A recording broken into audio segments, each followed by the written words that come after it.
Саламатсыздарбы, урматтуу делегаттар, урматтуу бүгүнкү съездин катышуучулары. Ошондой эле мен биринчи кезекте өзүмдүн ыраазычылыгымды Алтынбек Турдубаевич сизге, Алмамбет Насырканович сизге, жана ушул жерде чогуу отурган баарыңыздарга, анан кийин жанымда отурган Эмилиниме эртең менен 7ден кийин даярдандым деп абдан жакшы акыл насаатты айтты. Ошондуктан ошонун баарыңыздарга ийгилик алып келсин да.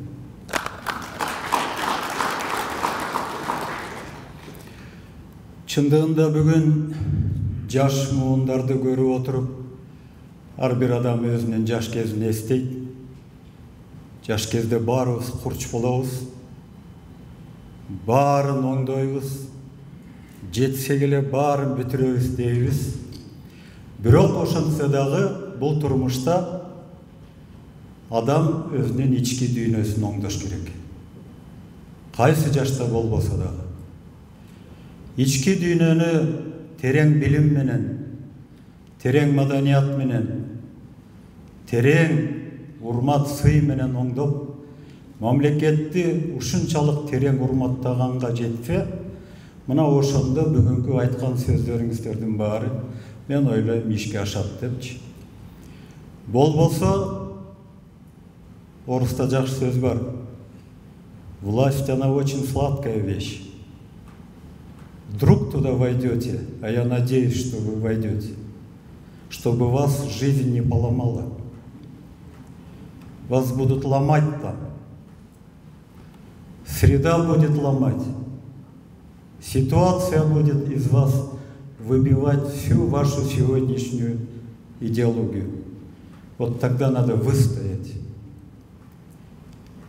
И выстоять надо достойно, чтобы потом ваши же дети и следующее молодое поколение могло говорить, они были достойными нашими родителями.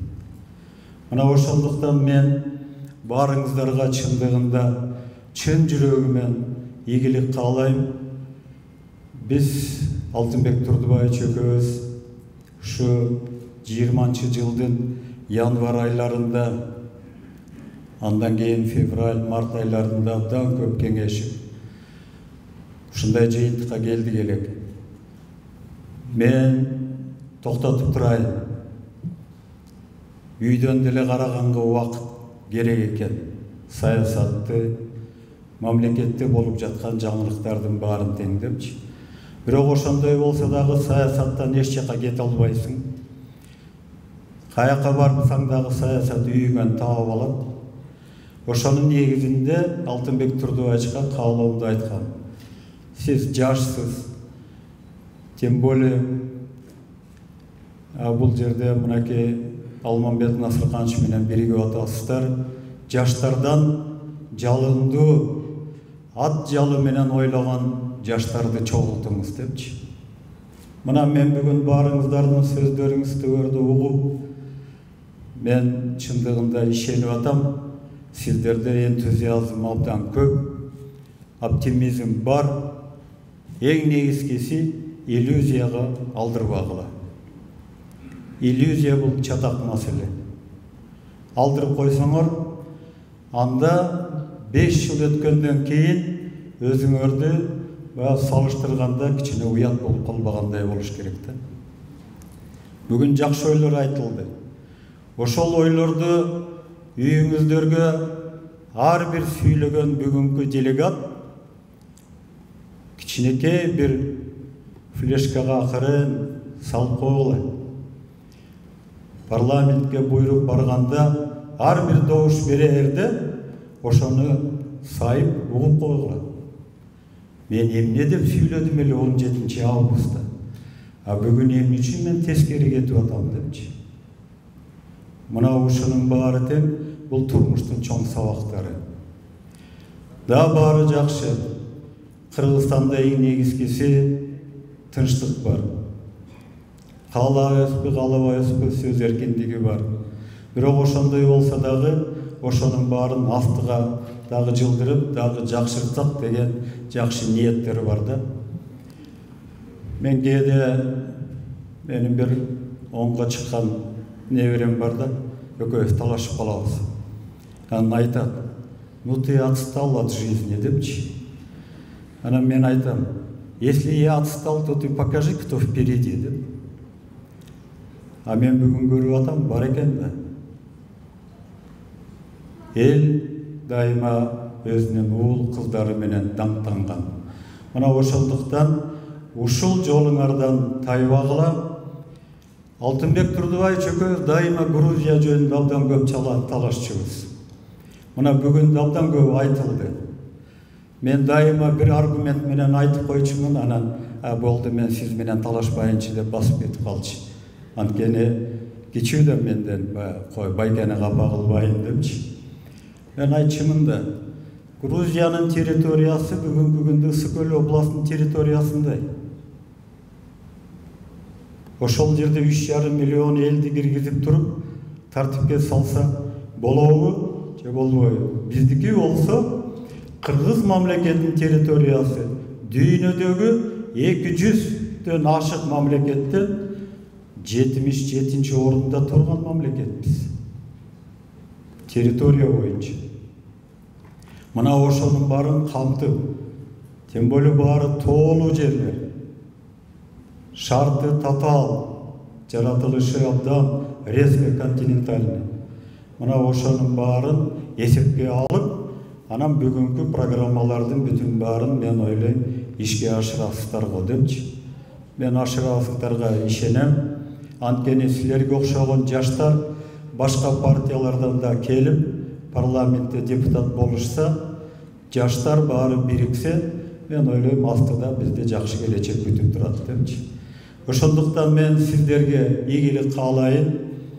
Сын пикир бүгүн айтылбасын. Анткени мен кичине бузуп албайын съездин маанайын.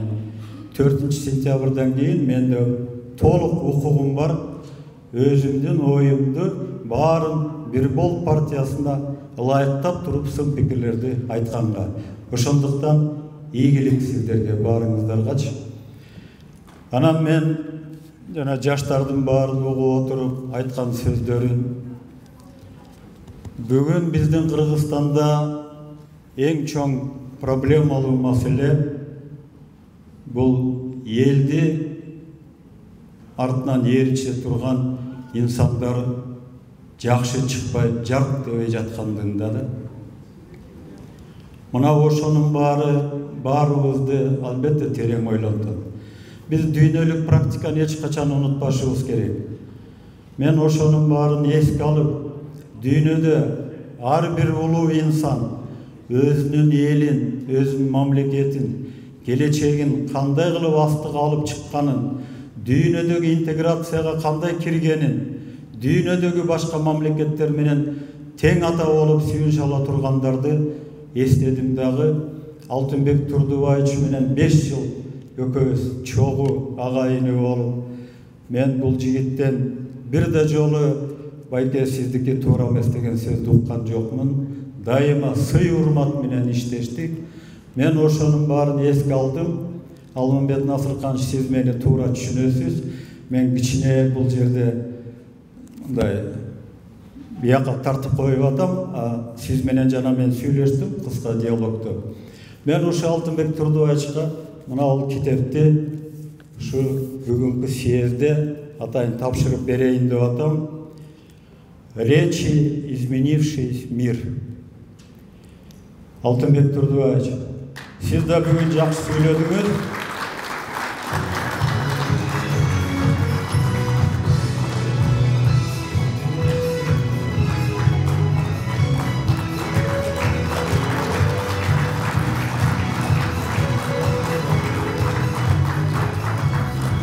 Чоң рахмат.